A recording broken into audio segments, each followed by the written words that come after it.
Okay, so welcome to today's deep dive, everyone. We're really getting into it today Yeah, we definitely are. because the mission for this deep dive is to unpack this stack of pretty provocative notes we have on the psychological and practical rules of money. Yeah, the hidden barriers. Exactly.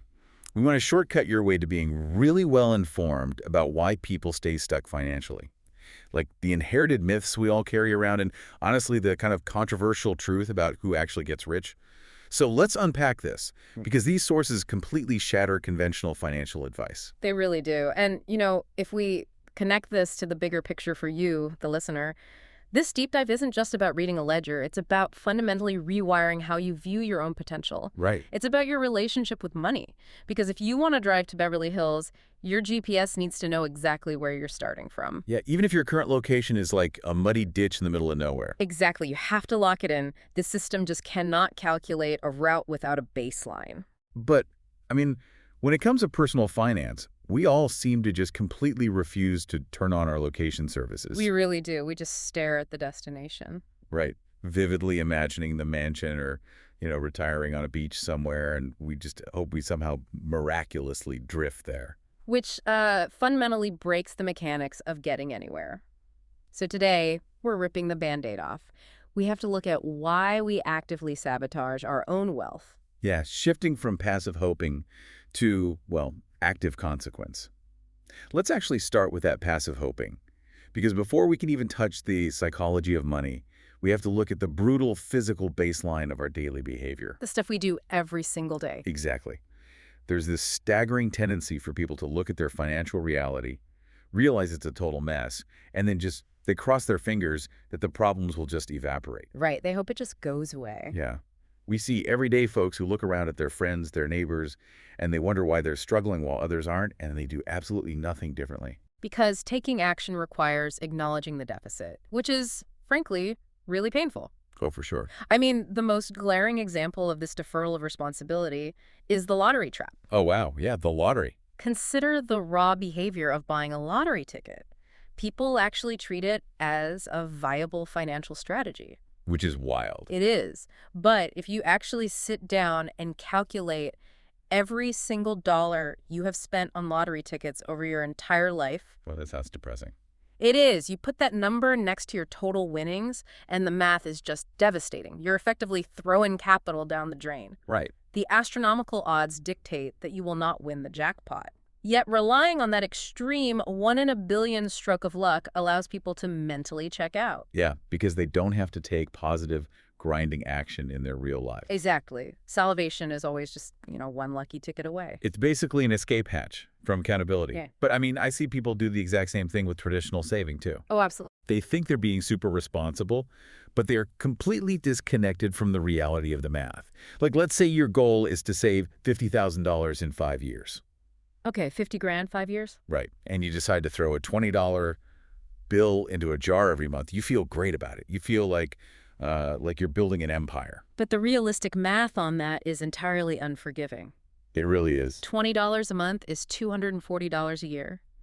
Over 5 years, you've saved $1,200. You're aiming for $50,000, and you haven't even breached the $2,000 mark. The gap between the fantasy and the mathematical reality is just massive.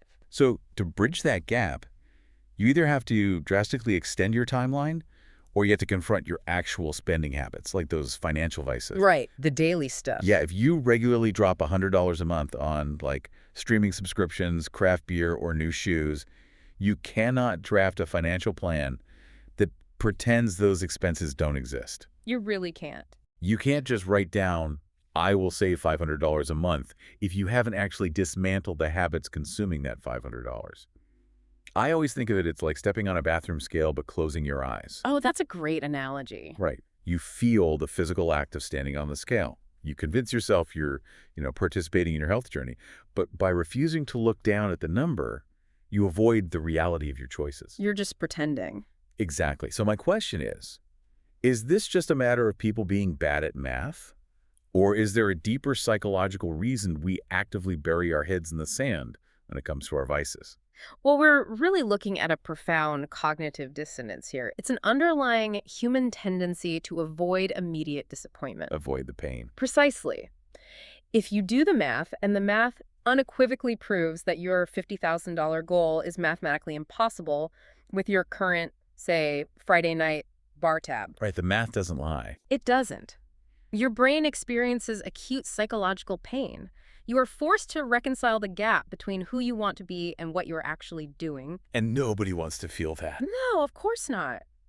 To resolve that pain, the easiest route isn't to change the habit. It's just to avoid the math entirely. True wealth creation doesn't start with a spreadsheet. It starts with the courage to confront those temptations head on. Exactly. It starts with the emotional fortitude to keep your eyes open while standing on that scale. Okay, so you see the math, it causes you pain, so you close your eyes. But why is it so painful to look at in the first place? I mean, it's because we aren't just looking at numbers, right? Yeah, we're looking at baggage. Yeah, baggage we inherited from our parents. We're carrying around these beliefs about money that actively turn us against our own goals. This is a really important transition. We're moving from the physical baseline to the mental baseline. Rule 7 in our source material is all about understanding your money beliefs and where they come from. Because we absorb these phrases and attitudes about wealth from childhood, right? Without ever, interrogating their utility. Exactly. Take the classic phrase, a penny saved is a penny earned. Oh my gosh, people repeat that constantly. But what does it even mean? The author notes that their mother always said it, but admits they have no idea what it actually means in a modern economy. Right. I mean, with inflation, a penny saved is practically a penny lost. Exactly. It functions as a thought-terminating cliche. It sounds vaguely wise, so we just accept it as a foundational financial principle. Instead of analyzing if hoarding pennies is actually a mechanism for generating wealth, here's where it gets really interesting to me. It's like this glitchy, outdated software installed in our brains by our parents. That's a perfect way to put it. It's like an autoimmune disease for your wallet. Your brain has been trained to see wealth as a foreign, toxic invader. So your subconscious actively attacks and destroys any opportunity to accumulate it. And think about the toxic list of ingrained beliefs holding us back. Oh yeah, let's hear them. Things like, money is dirty, or money corrupts. You can't be spiritually pure and wealthy. If you get rich, you'll lose all your real friends. Right. Or the classic misquote, money is the root of all evil, which the source rightly corrects to the love of money is the root of all evil. Such a huge distinction. Massive. But consider the mechanical outcome of holding those beliefs. If you harbor a deep-seated conviction that acquiring wealth will corrupt your soul, your brain will protect you from that outcome. You'll inherently self-sabotage. Exactly. You'll hesitate to ask for the raise. You'll find an excuse not to launch the business. You will blow a sudden windfall because your psychological baseline requires you to remain pure. Wow. Yeah, why would anyone aggressively pursue something their mind fundamentally categorizes as evil? They wouldn't. So the required action here is to do the hard work of writing these beliefs down. Interrogate them. Yes. Question their origins. Did you study macroeconomic data to decide rich people are miserable, or did your dad just grumble it at the television when you were 8 years old? Right, you have to discard the garbage and get down to a completely blank sheet. And then adopt new beliefs. Money is okay. Wanting money is okay. I am going to be wealthy. I am prepared to work. Okay, but wait, I have to push back on this a little bit. Sure. Isn't it healthy to have some skepticism about extreme wealth? By purging all these beliefs, does the author want us to just blindly worship money without any moral compass? Well, what's fascinating here is that the goal isn't to worship money at all. We have to separate personal morality from the mechanics of capital. Okay, how so? The point of wiping the slate clean is to remove the artificial roadblocks preventing action. Guilt is just a terrible engine for financial growth. Yeah, makes sense. Wealthy individuals generally do not carry this specific psychological guilt. Purging these myths is about removing friction, not removing your morals. So it's about removing the roadblocks, not the speed limits. Yeah. You could still have morals, but you aren't paralyzed by guilt before you even start the engine. Exactly. It just allows you to operate cleanly and efficiently. I love that.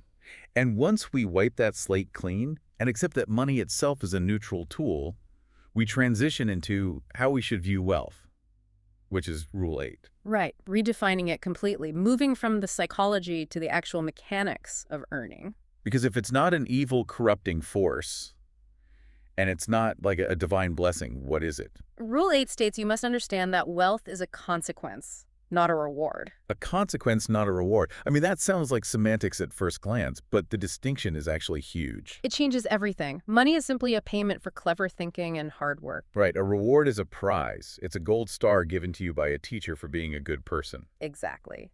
When you view wealth as a reward, you operate under the assumption that there is some cosmic committee judging whether you have been good enough to deserve it. Which is such a relief to realize that committee doesn't exist. Yeah. There's no universe-level HR department reviewing your moral performance before depositing a paycheck. The market does not operate on moral deservingness. It operates on cause and effect. And this brings us to an incredibly controversial example from the source that really forced me to wrestle with this idea, the Calvin Ayre example. Yes, the internet bookie. Right, so this is a guy who built an online gambling empire, acting as a bookie for something like 16 million U.S. customers. Massive operation. Huge. Oh. And the U.S. Department of Justice was furious.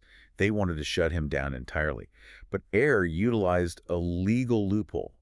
He operated in a place where what he was doing wasn't illegal while serving a massive customer base where it was heavily restricted. He was incredibly clever about the jurisdiction. Yeah, but I struggle with this. He's running an offshore gambling ring. Forbes.com did a whole study on him. How is looking at this guy not just celebrating bad behavior? Is this really the blueprint we're supposed to study? It is the perfect blueprint specifically because it forces us to detach our moral judgments from the mechanics of success. The source isn't studying him via Forbes to judge his morality. It's to observe pure market mechanics. You might find gambling morally wrong, but his wealth is a pure consequence of hard work and leverage. Right. He identified a demand and executed a system. Exactly. Gravity works the exact same way on a saint as it does on a sinner. If you jump off a roof, the consequence is you fall. If you build a system that legally extracts margins from 16 million people, the consequence is extreme wealth. So wealth is basically just physics. It's action and reaction completely divorced from emotion. Precisely. And we can contrast that with a completely different industry. Consider the celebrity car washer example from the text. Oh yeah, the guy who charges $2,000 for a single car wash. Right, which includes an incredibly meticulous polishing process. A $2,000 polish? That's nuts. But he doesn't view his money as a reward from the universe for being a hard worker. No, it's the direct consequence of his business idea, his effort, and just being the absolute best in the world at what he does. Both the internet bookie and the celebrity car washer are operating on the exact same fundamental law of consequence.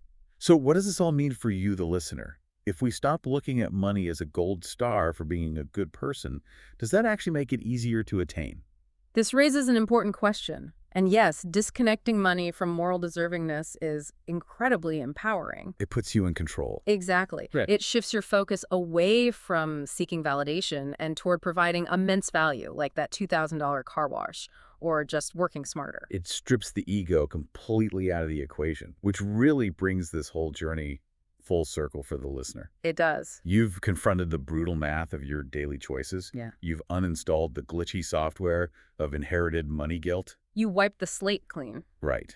And you now understand the physics of wealth, that it's a neutral consequence of your effort and cleverness, not a reward from some cosmic committee.